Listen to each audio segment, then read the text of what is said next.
Salam Bapak Ibu Saudara-saudari kekasih Tuhan. Pada pagi hari ini saya akan berbagi tentang kebenaran firman Tuhan, yaitu mengenai doa Bapa kami. Bapak Ibu Saudara-saudari kekasih Tuhan, doa Bapa kami adalah doa yang diajarkan oleh Tuhan Yesus Kristus kepada murid-muridnya. Di dalam doa Bapa kami mengandung makna, yaitu keseluruhan semua doa manusia.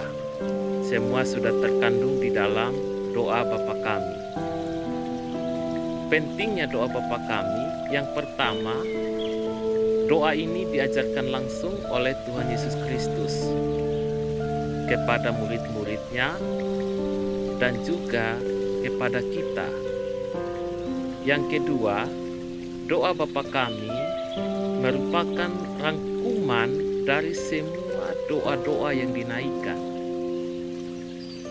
Marilah kita sedikit membahas tentang doa Bapa kami,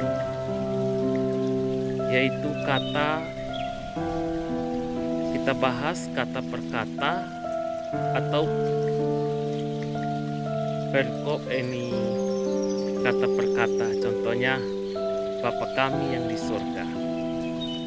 Arti dari kata Bapa kami yang di sorga yaitu merupakan suatu pengakuan atau kita mendeklarasikan bahwa Tuhan adalah Bapa kita. Dan di situ juga ada pengakuan balik dari Allah atau dari Tuhan bahwa kita adalah anak-anaknya. Bayangkan, kita bukan diakui sebagai hamba, tetapi kita diakuinya sebagai anak. Di sini merupakan mengandung relasi yang sangat dekat antara Tuhan dan manusia, di mana di dalam doa Bapa kami diajarkan bahwa kita menyapa Tuhan kita dengan sebutan Bapa, dan doa yang diajarkan oleh Tuhan Yesus. Dan juga di situ ada kedekatan emosional yang sangat dekat, yaitu hubungan terdekat antara seorang bapa dan seorang anak. Dikuduskanlah namamu. Kata dikuduskanlah namamu. Bagaimana kita menguduskan nama Tuhan? Yaitu yang tergambar dari karakter kita, anak-anaknya. Contohnya, ketika kita mau untuk menguduskan nama Tuhan, kita juga harus menguduskan perilaku kita. Kita juga ketika perilaku kita, karakter kita tidak benar, di situ kita lagi tidak menguduskan Tuhan. Jadilah kehendakmu. Kata jadilah kehendakmu berarti kita mempasrahkan seluruh kehidupan kita diatur di bawah kehendak Tuhan, bukan sesuai keinginan kita. Ingat, doa adalah kita harus tunduk pada otoritas Allah sepenuhnya, yaitu jadi kehendak Tuhan, bukan jadi kehendak kita. Jadi di dalam doa ada beberapa hal. Yang pertama, doa menunggu jawaban. Yang kedua, doa langsung terjawab. Yang ketiga, ada doa yang tidak dijawab Tuhan. Dan ada juga doa yang butuh waktu yang sangat lama untuk dijawab. Misalnya tidak terjawab pada kehidupan kita, bisa Tuhan jawab pada kehidupan anak-anak kita, cucu kita, bahkan cece kita. Dan juga di bumi seperti di sorga.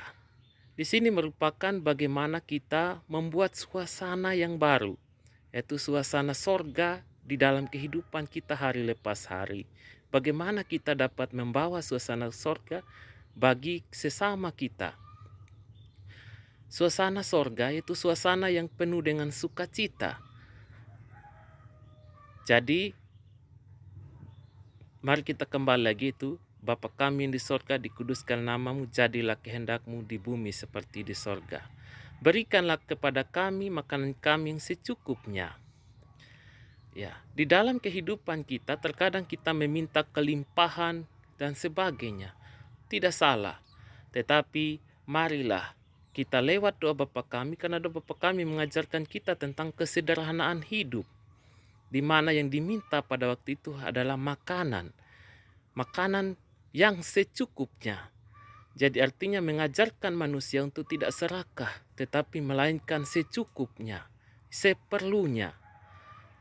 Ampunilah kami seperti kami juga mengampuni orang yang bersalah kepada kami. Bagaimana kita lewat kata-kata ini kita diajarkan untuk kita bisa mengampuni orang lain.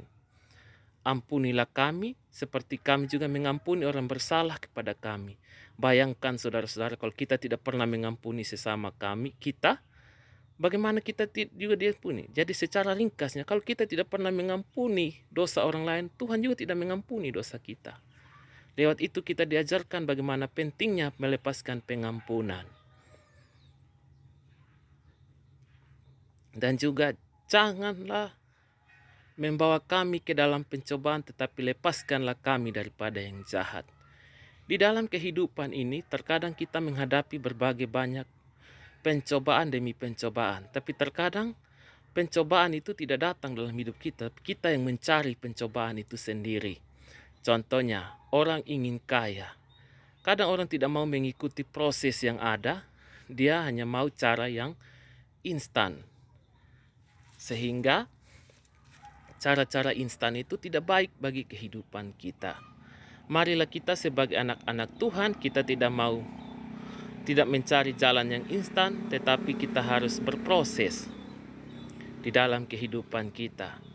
Contohnya, kita minum mabuk dan sebagainya. Itu kita sedang membuat diri kita jatuh ke dalam pencobaan, yaitu bisa dipukul orang karena kita berkata-kata yang kasar kepada sesama kita dan sebagainya.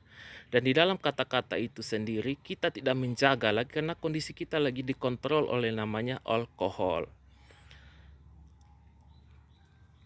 Jadi kita uraikan sekali lagi, Bapa kami yang di surga, dikuduskan namamu, datanglah kerajaanmu, jadilah kehendakmu di bumi seperti di surga. Minta maaf saya lupa satu kata. Jadi kita uraikan ulang. Bapa kami yang di surga, dikuduskan namamu, datanglah kerajaanmu, jadilah kehendakmu di bumi seperti di sorga. Berikanlah kami pada hari ini makan kami yang secukupnya, dan ampunilah kami seperti kami juga mengasihi orang yang bersalah kepada kami, dan jangan membawa kami ke dalam pencobaan, tapi lepaskanlah kami daripada yang jahat. Karena Engkau yang punya kerajaan dan kuasa dan kemuliaan sampai selama-lamanya. Amin. Jadi sangat jelas lewat perincian. Saya akan berbagi sedikit karena memang waktunya singkat, tetapi suatu waktu kita akan menguraikannya lebih jelas lagi.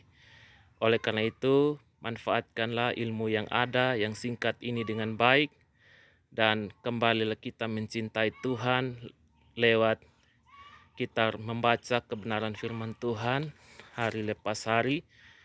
Itu yang sangat penting di dalam kehidupan kita.